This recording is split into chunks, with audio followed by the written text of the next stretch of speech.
In this video, we'll show you how to make an access request within MyDORGov.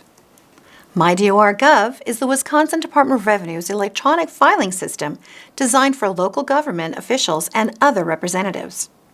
You must request access when you hold a position other than the office holder and need to file on behalf of the office holder. Examples of those who might need to file on an office holder's behalf include deputy roles, staff roles in a municipal or county office, or district or company representatives. From the home page, click User Information. Click Request Access.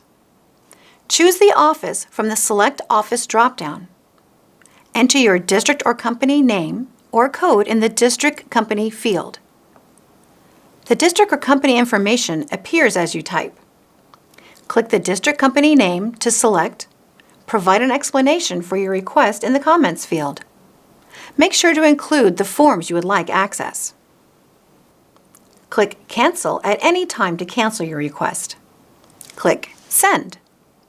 The office holder receives an email to process your request.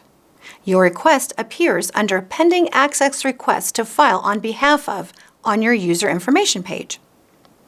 After the office holder processes your request, you receive an email notifying you of the decision.